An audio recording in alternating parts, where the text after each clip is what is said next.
અમદાવાદમાં રહસ્યમય રીતે એક બાળકી ગુમ થાય છે. મારા દીકરી 14 મહિના થઈ ગયા. એ 14 મહિનાથી ગાયબ છે. ગુમ થયેલ બાળકીની ઉંમર આશરે 17 વર્ષની હતી. વિમલ પરમારને નોકરી માટે લઈ ગઈ. સોશિયલ મીડિયાનો જાણીતો ચહેરો વિમલ પરમાર, જે પોતે યુટ્યુબર છે, ઇન્ફ્લુએન્સર છે. વાલીનો એવો આક્ષેપ છે કે વિમલ પરમાર દ્વારા તેમને જાનથી મારી નાખવાની ધમકી આપવામાં આવી છે. એવું લાગે છે વિમલ પરમાર દ્વારા જ કંઈક ના કંઈક ગુમ કરવામાં આવી છે.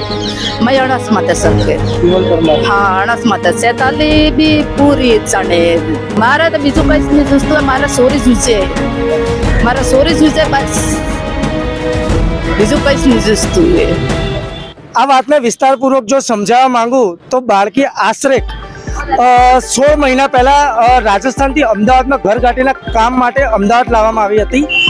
એ બાળકી 2 મહિના અમદાવાદમાં કામ કર્યા બાદ તે 14 મહિનાથી ગાયબ છે.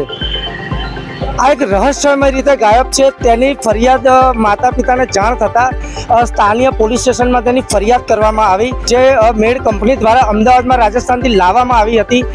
તે કંપનીના મૂળ માલિક સોશિયલ મીડિયાનો જાણીતો ચહેરો વિમલ પરમાર, જે પોતે યુટ્યુબર છે, ઇન્ફ્લુએન્સર છે. આ ઘટનાની પોલીસ ફરિયાદ ઘાટલોડિયા પોલીસ સ્ટેશન ખાતે કરવામાં આવી હતી. ઘાટલોડિયા પોલીસ સ્ટેશન દ્વારા તે ફરિયાદને નિકોલ પોસ્ટે પહોંચાડવામાં આવી હતી. નિકોલ પોલીસ સ્ટેશને 2-3 મહિના બાદ ગુમ થયેલ દીકરીના વાલીને બોલાવ્યા હતા અને કીધું કે તમારી ફરિયાદ ત્રીજા કોઈ પોલીસ સ્ટેશનમાં ફોરવર્ડ કરવામાં આવી છે. ગુમ થયેલ બાળકીના વાલી કૃષ્ણનગર પોલીસ સ્ટેશનમાં ગયા 6 મહિના બાદ ત્યારે એવું કહેવામાં આવ્યું કે આ પોલીસ સ્ટેશનમાં નિકોલ પોલીસ સ્ટેશનથી હજુ સુધી કોઈ ફરિયાદ આવી જ નથી. મિત્રો, ગુમ થયેલ બાળકીને 1-2 મહિના કે 3 મહિના નહીં, ટોટલ 14 મહિના થયા છે. વાલીનો એવો આક્ષેપ છે કે વિમલ પરમાર દ્વારા તેમને જાનથી મારી નાખવાની ધમકી આપવામાં આવી છે. વિમલ પરમારનું એવું કહેવું છે કે હું ફેમસ એક અમદાવાદની બ્રાન્ડ છું, તમારું કશું જ નહીં આવે અમદાવાદના પોલીસ સ્ટેશનોમાં. અમદાવાદના પોલીસ સ્ટેશનમાં હવે તમે આવશો તો કોઈ મતલબ નથી.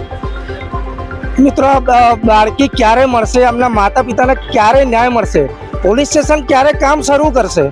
14 મહિના થયા છે. શું હજુ પણ આગળના દિવસો વીતતા જશે પછી આ દીકરીને ન્યાય મળશે?